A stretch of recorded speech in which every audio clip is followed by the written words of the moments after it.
So good evening, Kate. Good afternoon for me and good evening for you, based over in Australia. So welcome to Blue Diamonds. Thank you very much for agreeing to talk to me today. So I understand that you work for Mastercard and you work in the strategic program management team. So tell me a little bit about what you do and what you're responsible for. Yeah, so thanks for the opportunity to talk to you first, Melanie. It's really great. And I really enjoyed listening to the other calls that you've had with people. It's been really good. For my work in Mastercard, I have been there since 2018, September 2018, so not very long. But what's been really interesting is me being in Sydney and the rest of my team being around the world. So it's really changed how I do my day job. And the day job is a lot of portfolio management, looking after all of the run and change that happens in prepaid services for Mastercard. So it keeps me interested. I've got different stakeholders all around the world. So there's about 6-7 time zones that I need to think about on any given day, and looking at the messaging and how I get that consistent message across all of those different time zones can be a challenge. It's really changed my day upside down.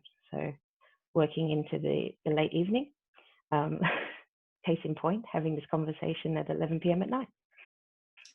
Well, thank you very much for taking your time and being in your evening, your time.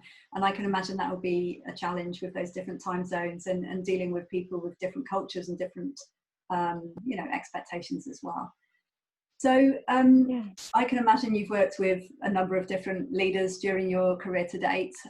So what does great leadership look like to you?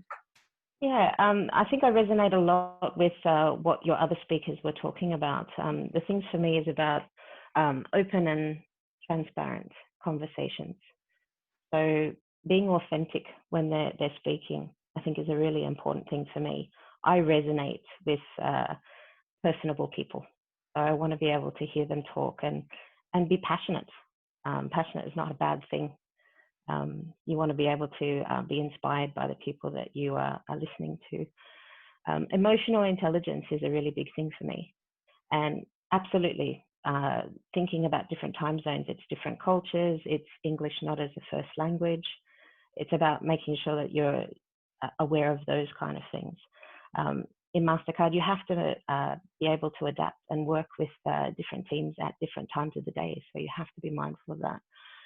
And I think for good leadership, knowing your team, knowing the strengths that they all bring together to make that cohesive unit, knowing how to get the best out of your team, that to me is the sign of a good leader.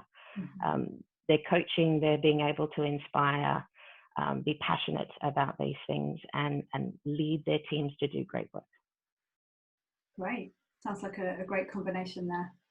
So what do you interpret by the term self-leadership and how do you practice this? Yeah, so it was very interesting for me for this role because I'm so used to having my manager in the same time zone, in the same building. So a lot of the work I've had to do is I have to look after it myself. I have to make decisions and think about how I'm going to plan things out long before people that need to have that information are awake or ask for counsel. So thinking about how I plan out my day, thinking about when I need to do certain things. And because a lot of that is done at night, I have to really meld in my home life. So I have an 11-year-old that needs to be fed and I need to make sure that she's ready for school the next day. So these things happen. The witching hour happens directly when people on the other side of the world want to talk to me. So I have to be very good at planning out when I'm doing things and being open and communicative about that to my stakeholders when I'm not available, when you can come and buzz me. It's okay, don't feel bad if you put in a 1 a.m. call because I will be awake. There's those kind of things of making sure. Because I'm away from everybody, and it's been not just at this time because of COVID, it's been since I started this role, I've made a really conscious decision to make sure that I'm front and center and having those real good, honest conversations with leaders It has to be over the phone. I have to influence just with my voice. Most people aren't using their the video conferencing for different reasons. But you have to lead with influence with your voice. You have to be able to have your voice heard. You have to be able to be part of the conversations. And not being front and center, you're not near the water cooler. You're not having those go to the coffee shop and have a conversation. So I've made a conscious decision to include that in my day and catch up with different leaders. So I'm across what's going on. They're hearing my thoughts and suggestions about what's happening. And if it's in a meeting at a time that's not convenient to me, I try not to be on a call at 3 a.m. But there's going to be those big meetings that happen with senior leaders, and I want to make sure that my message is getting across and the people that represent me understand what I'm saying. Some really great points there, and having worked with a number of people on the other side of the world at different points in my career, I really hear you and the challenges that you've been experiencing, but also how you're overcoming those. So that's great. That's great to hear. So I believe that you're not managing anybody right now, but you have done in other parts of your career, other roles that you've had. But also you're interacting with lots of different people. So what signs of leadership do you look for others, so your staff or your peers within your business? Yeah, so definitely the things that I look out for when I've got people either in my team, which I do at the moment, but also with other roles, I'm looking for the person that sparks the excitement. I want them to be hearing and hearing what's going on around them and being involved. So it's kind of that spark of curiosity. I want to hear them be able to be a thought leader. I want to hear what they're saying, and when they're feeling confident in what they're doing, they're going to rise above what their normal day is. They're going to start getting curious about what else they can do. They're going to share those thoughts. That inspires me because I vibe off their kind of conversation and how they're seeing the situation. Definitely knowing themselves, knowing their strengths, knowing how they interact with their team. Personal reflection. I know that it's not a big thing for certain people to ask for feedback, and it could be very confronting to certain people. But I think it's a really important thing of being able to openly ask for feedback all the time and getting that like muscle memory of asking people to, how's it going? What else could we be doing? Because that then gives you that time to be able to self-reflect, have a look at, am I on the right path? Am I doing the right things? What else can I do? So they're the kind of things that I look out for. Great. Sounds good. So obviously we've been through a lot of change in the world in the last 3 months or so, probably, unprecedented change as we hear all the time, and probably, a scenario that none of us could have imagined just a few short months ago. But what further changes do you anticipate in working practices in the next 12 months and beyond? I definitely see things changing in terms of, rather than looking at this work-life balance structure, it's more of a blend. There is no one or the other now. It is just your day, and it encompasses those things. It takes away the anxiety of how to fit it all in. If you've got less time to have to travel, you've got more time then to be able to work through how things work best for you. I think the change, the focus, rather than being front and center in the office, changes to being output based. And for me, and leading people, it was never about you had to be in the office 9 to 5.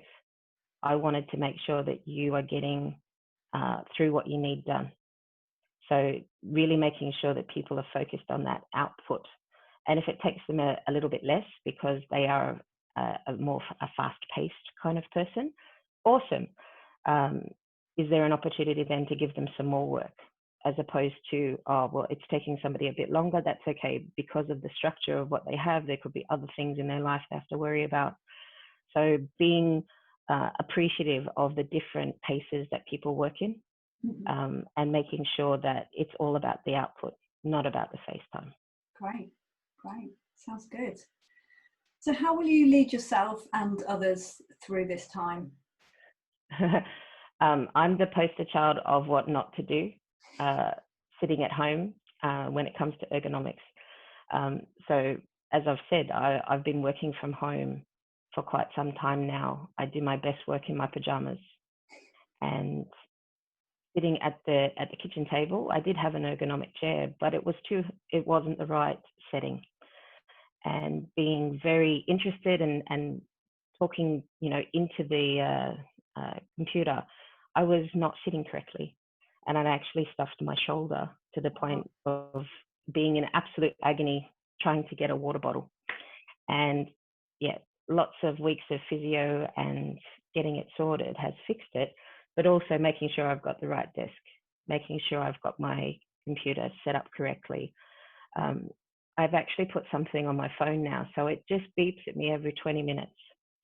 And it's just a little beep. It's not a huge alarm, but what it does is trigger me to remember, check my posture, check what I'm doing. That makes it easy. And also that 20 minutes is the move. So get up and do something. I was so used to just sitting there focused, and it was 4 p.m. and I still hadn't moved to have lunch. And then it's like, okay, I've got to go and get my daughter. And then my second shift starts. So I wasn't looking after myself. So making sure that I'm the best I can be, sitting right means then I can do my job well. And because I've hurt myself, I make sure that I'm actively telling people to make sure that they are moving around and stretching and doing those things. The other thing is emotional check-in. So not everybody's going to have the ability to use a video conferencing, depending on the bandwidth within their own company or where they are in the world. So just asking the question, and I think that a lot of people that you've spoken to have talked about that they miss that ability to talk to people and see the emotional reaction when they're talking. We have to find ways around that because we're not always going to get that. And even after the pandemic finishes, you're still going to have people that you need to talk to across the world that may not have it. So you need to change the way that you're interacting with people. You can ask the question of how you're feeling. That emotional check-in before you start a conversation might change how you bring up certain things, and gives the person the ability to be able to just, okay, I'm having a crap day. All right, well, maybe we need to talk about this in a different way, or maybe another time. I think that's really helped for me when I'm speaking with people, giving them the airspace to just be able to do it. I'm a big early adopter of lots of tech. So I love gadgets. I love being able to trial new technology. One thing that I've always loved is having the ability to communicate in real time with people. So you miss that when you're not sitting in a room. I don't have a whiteboard. I can't scribble on it, but I want to be able to share a picture. It's not so much, maybe it's not a word. I need to be able to draw something to explain what I'm trying to say. There are tools available that you can use that will give you that ability to connect with people in real time. That's really important because it then gives you another communication avenue. It doesn't just have to be typing. Because it's real time, it makes you feel like you're in the room. So it's a little bit of something that we've been able to use, and it works really well. The communication part, you have to re-emphasize and give direction and check in. Did you actually hear what I said? This idea of tomatoes, you really got to make sure that you're taking the time to make sure the message sticks.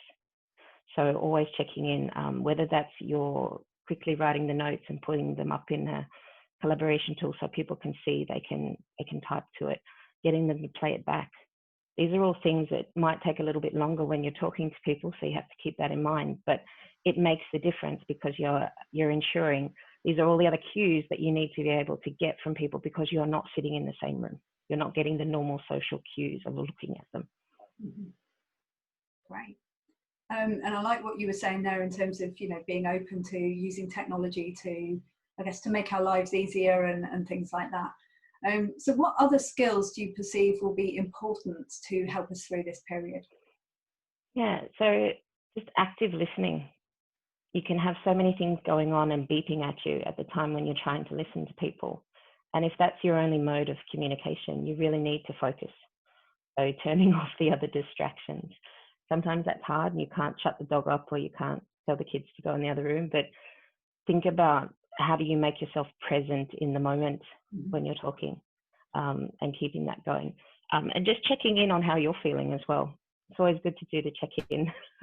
I usually have to do it a couple of times a day, depending on, you know, the types of meetings that I'm having. Is okay, I've got to be in the right headspace to do it. Patience. Things are not going to be the same as what they were. They will not be as easy, most likely. You're going to have to take the time to make sure people's connections happen, that you can share a screen, that they got the attachment. You have to work on that. And again, with that idea of slow and fast pace, people are going to deal with this in a different way. So you have to think about how you build that in, and give yourself time to be able to step away, go and get a coffee, go and move around, do stuff, is really important. Time management for me is a big deal, because it's late at night. I want to go to bed. I also want to get through all of the important things that I need to across the world before I go to bed. So I'm usually the bossy boots that is a timekeeper when it comes to meetings, and we're having team meetings, because I want to get through it all. And I'm usually, you know, back to back. I'm sure everyone is feeling that at the moment. You need to be conscious of the times that you're giving to people and stick to it. The last one for me is about staying curious. Find your connection with what you're doing. Working at Mastercard is awesome. There are so many things that we can be involved in and be passionate about that are not just about the day-to-day running of prepaid services. So I'm part of the Pride team. I'm working with the tech hubs on our strategy for in 12 months. What are tech hubs going to look like? This is awesome. I get the ability to talk and collaborate with so many people about things that I'm curious about. And it spawns my understanding of where I fit into the bigger picture, but also the human aspect. The work that I do with the team in Egypt is all around financial security and having the ability for people who would not have getting a normal bank account. They can have a mobile wallet, a digital wallet, and that gives them that financial freedom. They can get paid for a job. They can feed their family. That's inspiring and passionate reason for me to stay online, to do stuff. I can really add value. So finding your connection into what you do, it works for me. Great. Thank you. Lots of different skills there, some softer skills and some more kind of developmental ones as well. So thank you very much. And thank you, Kate, for calling in. I know it's very late for you. I really appreciate this and you sharing your insights with me today.